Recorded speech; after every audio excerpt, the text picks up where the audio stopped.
नमस्कार, स्वागत है आपका। आप देख रहे हैं पुरवैया डीएनए। मैं हूं सुमित झा। सियासत में दोस्ती या दुश्मनी कभी स्थायी नहीं होती है। जो कल तक दुश्मन थे वो कब दोस्त बन जाएं और दोस्त कब दुश्मन बन जाए पता नहीं। इसलिए तो 20 साल पुराने सियासी दुश्मन लालू नीतीश दोस्त बन जाते हैं और 17.5 सालों तक की नीतीश और बीजेपी की दोस्ती दुश्मनी में तब्दील हो जाती है। लेकिन एक बार फिर दुश्मनी भुलाकर दोस्ती की नई इबारत लिखने की बातें हो रही हैं। संघ ने सलाह दी है बीजेपी को नीतीश से दोस्ती करने के लिए। अब इस सलाह पर बिहार बीजेपी नेताओं की जुबान से निकल रहे हैं। क्या कहें क्या ना कहें, ये कैसी मुश्किल है। तो नीतीश कहते हैं फिलहाल ये दोस्ती हम नहीं जोड़ेंगे। उधर बिहार में अपने बूते अरसे से कुछ नहीं कह पा रही कांग्रेस भूमि अधिग्रहण के बहाने बहुत कुछ कहने और करने का दावा ठोक रही है। इन सब के बीच बिना कुछ कहे जल और वायु कोयलांचल के लोगों को बीमारियों की गिरफ्त में ढकेल रही है। इन सभी खबरों पर आज पुरवैया डीएनए में हम बहुत कुछ कहेंगे। बिहार में बीजेपी और जेडीयू के अलग हुए 1 साल 9 महीने 8 दिन हुए हैं। अलग होने के बाद दोनों के रिश्तों की तल्खी किसी से छुपी नहीं है। दोनों दलों के नेता एक दूसरे के खिलाफ बोलने का कोई मौका जाने नहीं देते। लेकिन सूत्रों से जो खबर मिल रही है उसके मुताबिक आरएसएस की ओर से दोनों को एक करने की स्क्रिप्ट लिखी जा रही है। दरअसल सोमवार को केंद्रीय मंत्री नितिन गडकरी के आवास पर संघ और बीजेपी नेताओं के बीच बैठक हुई। बैठक में संघ ने बीजेपी को दिल्ली वाली गलती नहीं दोहराने की नसीहत दी। बैठक में संघ ने बिहार चुनाव को लेकर भी कई निर्देश दिए। सूत्रों की माने तो संघ चाहता है कि बिहार में नीतीश से संबंध सुधर जाएं। ये बीजेपी के लिए फायदेमंद रहेगा अगर संबंध सुधारे जाते हैं तो। अब इस खबर के बाद बिहार बीजेपी में हलचल तेज हो गई है। खबर आ रही है कि आप लोगों को फिर से नीतीश कुमार से मुझे मालूम नहीं। खबर आ रही है कि आप लोगों को फिर से नीतीश कुमार से मुझे मालूम नहीं। देखिए, ये काल्पनिक सवाल है और ऐसी कोई बात ही नहीं है, क्योंकि नीतीश कुमार जी जिस रास्ता पर चल पड़े हैं वो बिहार के बदहाली का रास्ता है। उनसे अब संबंध नहीं बन सकता है। उनकी प्राथमिकताएं बदल गई है। इसलिए भारतीय जनता पार्टी से दोबारा उनका किसी भी तरह का मिलन असंभव है और होने की कोई संभावना नहीं है। और ये जो जितने भी सवाल है वो काल्पनिक। मुझे इसकी जानकारी नहीं है। बैठक में क्या निर्णय हुआ ये तो मैं नहीं जानता। आप लोगों की इच्छा है कि बिहार में नीतीश कुमार से फिर से एक बार दोस्ती बढ़ाया जाए? अभी तो हम विपक्ष में, विपक्ष की भूमिका में भारतीय जनता पार्टी है और नीतीश सरकार के खिलाफ जो जन आक्रोश है उसके साथ है हम। वैसे कोई जानकारी तो है नहीं आधिकारिक तौर पर, लेकिन इलेक्ट्रॉनिक मीडिया के माध्यम से जानकारी जो आप दे रहे हैं तो निश्चित तौर पर, और जो फैसला आदरणीय हमारे संघ के अधिकारियों का, आदरणीय राष्ट्रीय नेताओं का है, तो पार्टी स्टेट इकाई इस पर विचार करेगी और विचार करने के बाद उस पर निर्णय लेगी। लेकिन अभी कोई आधिकारिक सूचना हम लोग को है नहीं और जो जानकारी मिल रही है। क्या संभव है ऐसा?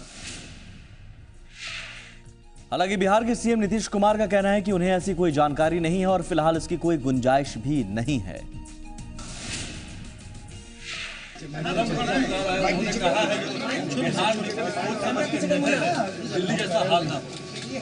हमको क्या पता है इसके? हमसे पूछ रहे, हमको क्या मालूम? हमको क्या पता है इसके बारे में? मुझको बढ़ाने की कोशिश कर रही है बीजेपी। हमको नहीं मालूम है, उसकी तो कोई गुंजाइश है नहीं। लेकिन आप लोग क्या बोल रहे हैं ये जानकर। हाँ, सलाह दिया है भारतीय जनता पार्टी को नीतीश कुमार के संपर्क में। आप वहाँ मौजूद थे?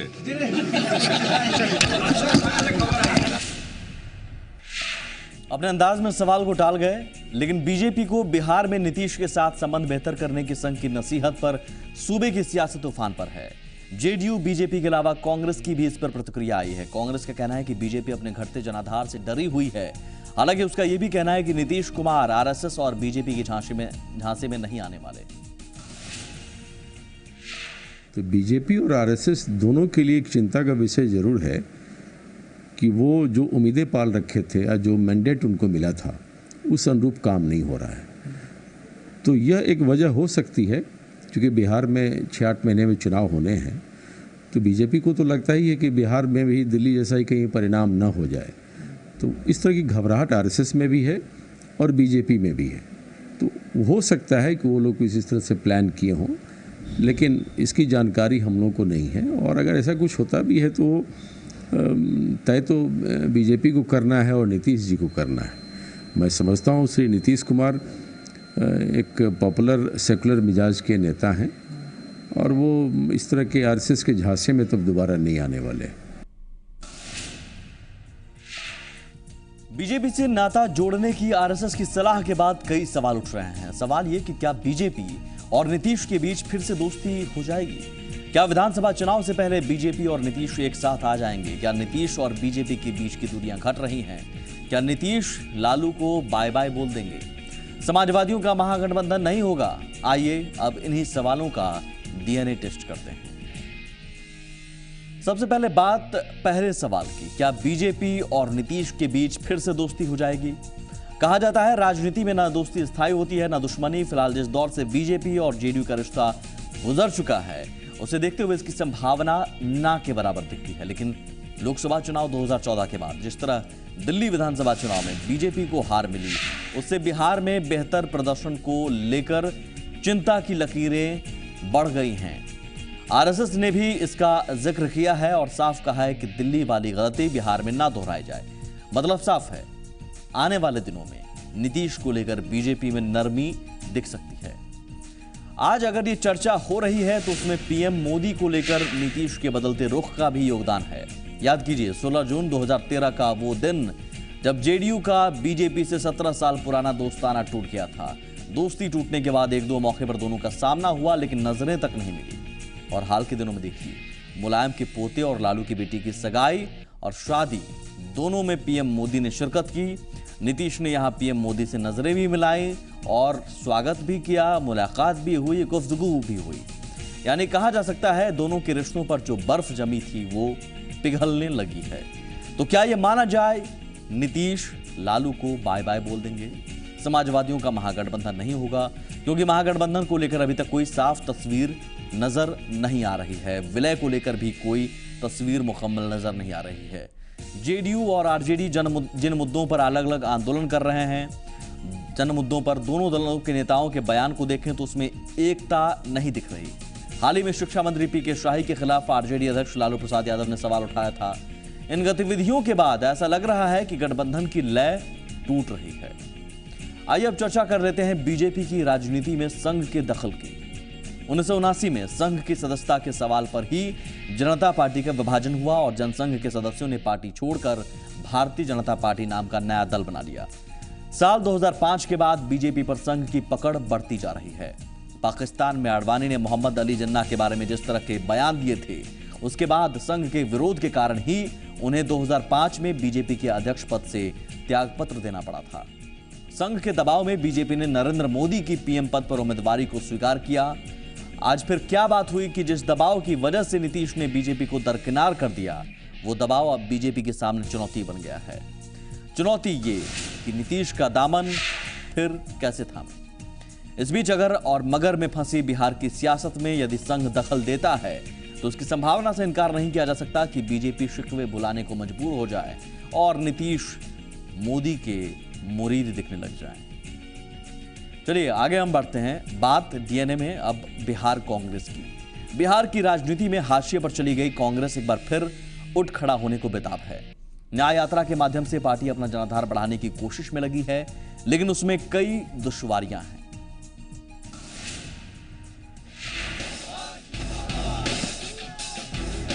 बिहार में कांग्रेस न्याय यात्रा कर रही है।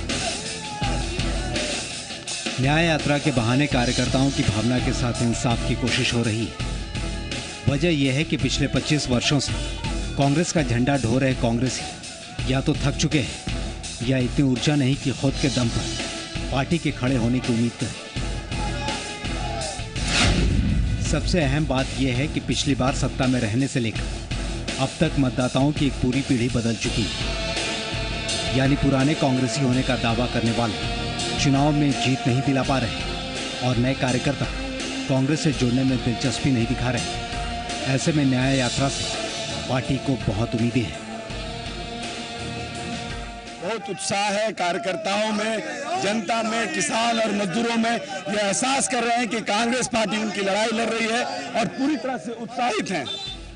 कांग्रेस को लग रहा है कि यात्रा के जरिए वो सियासत की मंजिल तक पहुंच जाएगी और इसी कड़ी में जयराम रमेश भी बिहार यात्रा पर है। तो सवाल ये है कि क्या जयराम रमेश की यात्रा पार्टी को एकजुट कर पाएगी?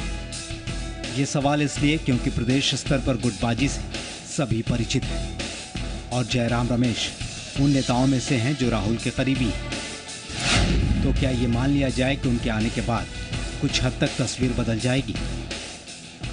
जब जब इस तरह का विरोध हुआ है, कांग्रेसियों के पदयात्रा में संख्याएं बढ़ी है। ये आप देख रहे हैं कि पूरी संख्या, जब जब विरोध हुआ है, काले झंडे दिखाए गए हैं, तब तक और पदयात्रियों की संख्या बढ़ी है। पार्टी में नई जान डालने की कोशिश के बीच सवाल ये भी है कि जयराम रमेश की यात्रा से लोग कितने जुड़ेंगे, क्योंकि झारखंड की यात्रा रमेश लगातार करते रहे हैं और नतीजा बहुत कुछ नहीं निकला। बिहार में कांग्रेस को कितनी मजबूती मिलेगी इस पदयात्रा से? बहुत मजबूती मिलेगी। ग्रामीण विकास मंत्री रहे रमेश गांव-गांव तक पार्टी का एजेंडा पहुंचाने निकले हैं। सवाल यह है कि बिहार में सियासत का कौन सा मॉडल काम आएगा, केंद्र का विरोध या राज्य के मुद्दे, और क्या पहली बार केंद्र और राज्य के मुद्दों के बीच कांग्रेस एक बार बीच में ही रह जाएगी? आनंद अमृतराज, जी मीडिया।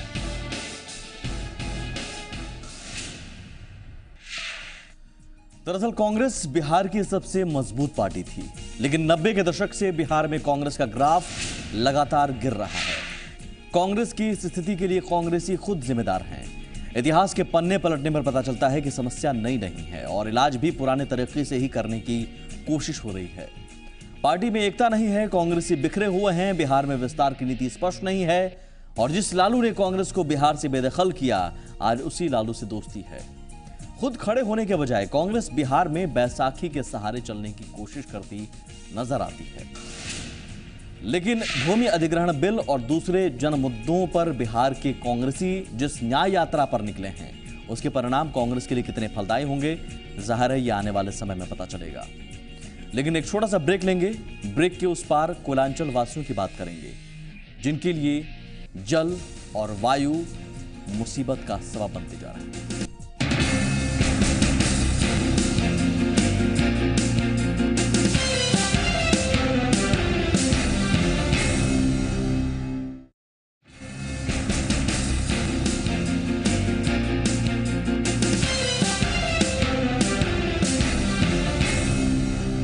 आप देख रहे हैं पुरवैया डीएनए। कोयला नगरी धनबाद के लोग खतरे में हैं। खतरा पानी से है, उस पानी से जिसे वो साफ और स्वच्छ समझकर अब तक पीते आ रहे हैं। देखिए रिपोर्ट।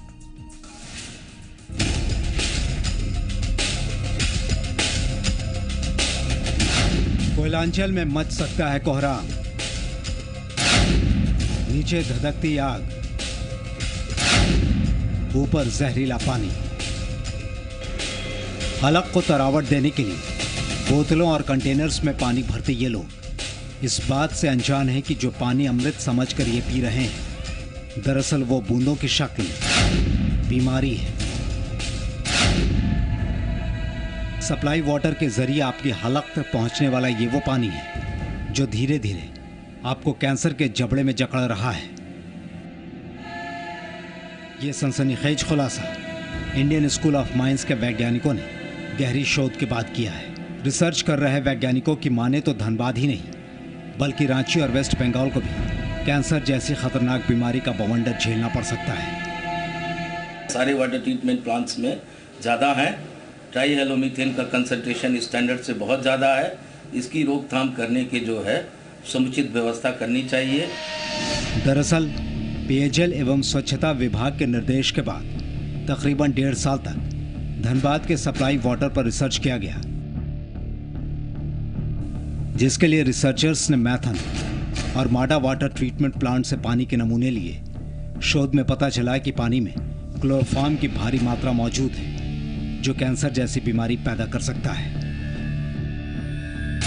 अमूमन पानी में क्लोरोफॉर्म की मानक मात्रा 2 मिलीलीटर प्रति ग्राम है, जबकि सैंपल में लिए गए पानी के नमूनों में औसतन 5 मिलीग्राम क्लोरोफॉर्म की मात्रा पाई गई है, जिससे कोयलांचल के पुरुषों में कैंसर का खतरा 16 गुना, महिलाओं में इसका खतरा 379 गुना संभावित है। ब्लड में जैसे ब्लैडर कैंसर हो गया, रेक्टम में कैंसर हो गया, हमारा लीवर कैंसर हो गया, तो they are carcinogens, they can produce, वो कहीं भी कैंसर जो है पैदा कर सकते हैं शरीर में। ग्राफिक्स के जरिए एक नज़र डालें तो अलग अलग वाटर प्लांट्स में क्लोरोफॉर्म की अलग अलग मात्रा पाई गई है। जामाडोबा वाटर प्लांट 503 माइक्रोग्राम प्रति litre, Maithon treatment plant 501 microgram प्रति लीटर, रांची का स्वर्ण रेखा प्लांट 255 माइक्रोग्राम प्रति litre, Raniganj water plant 236 microgram प्रति लीटर, आसनसोल दुर्गापुर जल शोधन संयंत्र 466 माइक्रोग्राम प्रति लीटर।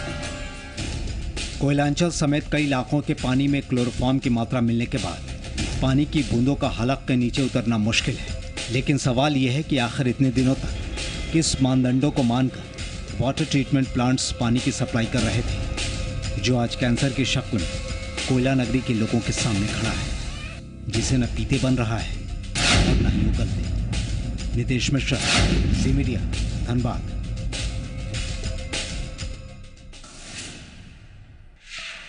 तो कोयलांचल के लोग अब तक वायु प्रदूषण से परेशान थे, अब जल प्रदूषण से। लेकिन इस जल प्रदूषण का कितना ज्यादा असर कोयलांचल वासियों की सेहत पर पड़ेगा, हम उसका डीएनए टेस्ट करेंगे एक छोटे से ब्रेक के बाद।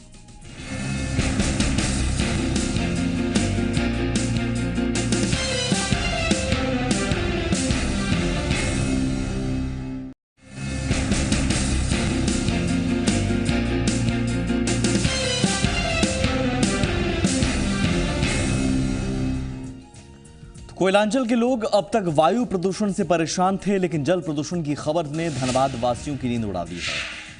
चर्चा को आगे बढ़ाएं उसके पहले जल प्रदूषण और बीमारियों से जुड़े कुछ आंकड़े दिखाते हैं आपको। हाल में आई एक रिसर्च के मुताबिक दूषित जल से 200 तरह की बीमारियां होती हैं। वहीं विश्व बैंक की रिपोर्ट कहती है कि भारत में तकरीबन 60% बीमारियों का कारण अशुद्ध पानी है और भारत में हर साल करीब 7,83,000 लोगों की मौत दूषित पानी पीने की वजह से होती है। दुनिया में 3.1% लोगों की मौत का कारण दूषित जल है। ये तो गंदा पानी पीने से होने वाली मौतें हैं, लेकिन अब तक जिस सप्लाई वाटर को लोग साफ पानी पीकर मानकर पी रहे थे, वो भी साफ नहीं है। सप्लाई वाटर में खतरनाक रसायन घुले हुए हैं जो कैंसर जैसी गंभीर बीमारी दे रहे हैं। पानी को साफ करने की प्रक्रिया को क्लोरिनेशन कहते हैं। इसके दौरान क्लोरीन, गंदगी, पत्तियां और दूसरे कार्बनिक यौगिकों से संयोग कर ट्राई हेलोमीथेन बनाता है, जिसका सह उत्पाद क्लोरोफॉर्म है। प्लांट से आपूर्ति होने वाले पानी में ब्लीचिंग पाउडर मिलाया जाता है। क्लोरोफॉर्म और ब्लीचिंग पाउडर के मिलने से एक कार्बनिक यौगिक बनता है जो स्वास्थ्य के लिए ठीक नहीं है। पानी में अगर रसायन है और 10 लाख में किसी एक की मृत्यु होती है तो पानी को ठीक माना जाता है, लेकिन यहाँ भविष्य में खतरा बढ़ने की आशंका है, इसलिए जरूरी है कि इसका स्तर कम किया जाए, वाटर सप्लाई करने वाले प्लांट को और उन्नत बनाया जाए और पानी में क्लोरीन के स्तर की मॉनिटरिंग की जाए। इसी के साथ पुरवैया डीएनए में बस इतना ही। नमस्कार।